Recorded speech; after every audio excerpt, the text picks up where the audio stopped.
Welcome to Gyan Bhakti Satsang. Today we will be covering the holy scripture Mysticism of Srimad Bhagavatam. Commentaries by my Guruji Swami Jyotirmayananda Maharaj, narrated by myself Swami Nikhilananda. So in today's satsang we will be covering the story of Gajgraha, elephant and crocodile. It is part of the story of Gajendra Moksha. So once in a vast forest in the valley of the exquisite Trikuta mountain, there lived an elephant king named Gajendra. That elephant king was so powerful and majestic that all the animals trembled before him. Even lions and tigers and bears were afraid of him. His joy was unobstructed. He roamed freely anywhere he liked in that vast forest surrounded by many she-elephants and his entire large family. One day, Gajendra felt very thirsty and went towards a lake that had cool and sweet water. He swept into it and the whole crowd of elephants followed. As he went deeper and deeper, Gajendra had great delight in drinking the water and spraying his whole body with his trunk. He felt as if he was at the height of his glory. But right at that time, suddenly one of his feet was caught by a terrible crocodile. Now this joy turned into sorrow. All his relatives and friends looked on but could do nothing as that crocodile went on drawing Gajendra deeper into the water.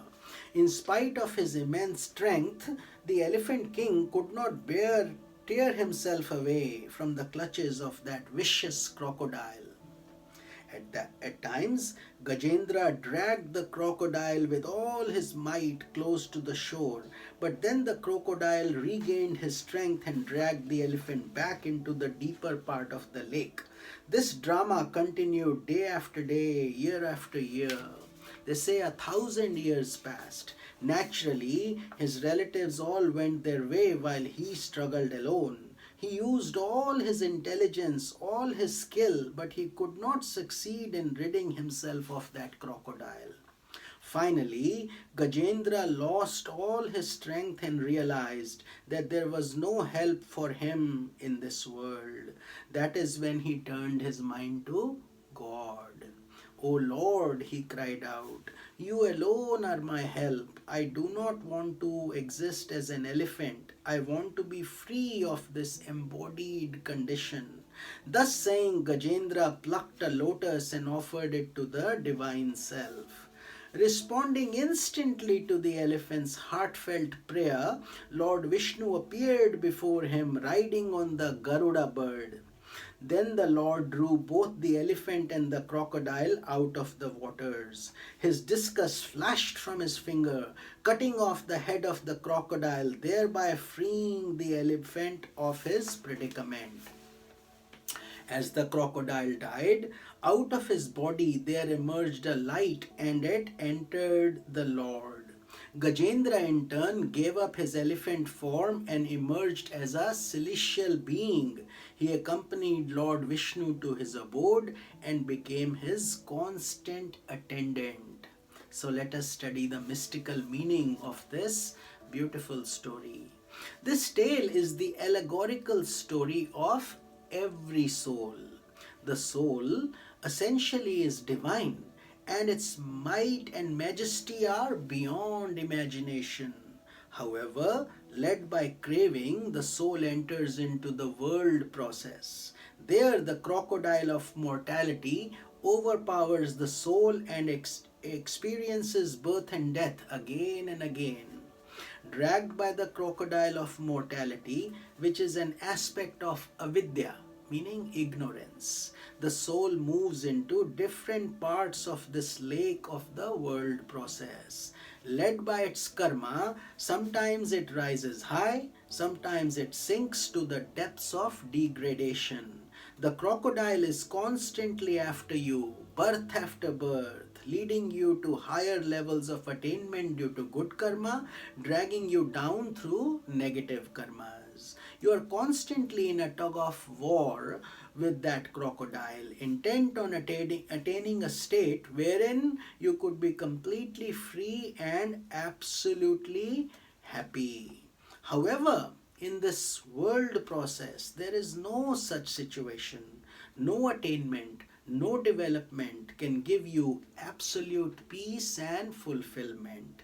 When your mind finally realizes that you may go on reincarnating endlessly in this world without ever finding abiding happiness, then paraviragya, that's a high state. It's called supreme dispassion dawns. With that supreme dispassion comes intense devotion to God. When you turn towards God with your whole heart and mind, not half-hearted but wholehearted mind, in perfect surrender that renounces the ego forever, the response is immediate, because God doesn't need to travel any distance. He is in every atom, so He can emerge instantly, even before our eyes can shut and open again, or we breathe that quick. You are drawn out of the lake of the world process, and the divine discus of intuitional knowledge severs the head of the crocodile of mortality. And that is the blessing of satsanga through which God arrives. You then realize that the crocodile of mortality was also an aspect of God, playing a negative role for the purpose of urging the soul to develop devotion to God. That is why this world exists. There is good and evil both, so righteousness can prevail and our soul can transform itself into the eventual goal of life, which is mukti, liberation. As a result, you become free from the cycles of birth and death and enjoy the unending bliss of the self. That is the meaning of this, mystical meaning of this Gajendra Moksha. So let's move on to the next story in the Bhagavatam. As I told you, it's full of divine nectar. So let us continue to enjoy these beautiful and deep, profound stories that are so beautifully explained, the mystical meanings from our Divine Master, Swami Jyotirmayananda. And I hope you are also finding internal peace and development, because that's when the satsanga becomes profound, when it's no longer just a story, but we start to apply these teachings slowly, day by day, into our daily lives. So let's move on to the churning of the ocean. Once in ancient times, the gods had become powerful enough to dominate the demons, and Indra, the ruler of the gods, became the supreme sovereign ruler of the heavenly region. One day, when Indra was riding a majestic elephant, sage Durvasa passed by and offered him flowers to congratulate him for his grandeur and greatness. Indra, in his conceit, looked down upon that raggedly saint in tattered clothes and threw the flowers towards the elephant, who quickly trampled upon them. With his well-known impulsiveness, Durvasa cursed Indra, saying, "May you be deprived of all your prosperity." From then on, gods began to regularly encounter defeat at the hands of the demons, and Indra, who had been so mighty, was completely humiliated. Forced to hide from the demons, the gods approached Brahmaji, the creator, for advice on how to remedy the situation. Brahma suggested that they should go to Vaikuntha, where Lord Vishnu dwells, and seeks his assistance. After hearing of their predicament, Lord Vishnu appeared before the gods and said, "The only way you can attain permanent victory over the demons is to drink the nectar that will make you immortal. However, that special nectar can be procured only by churning the ocean.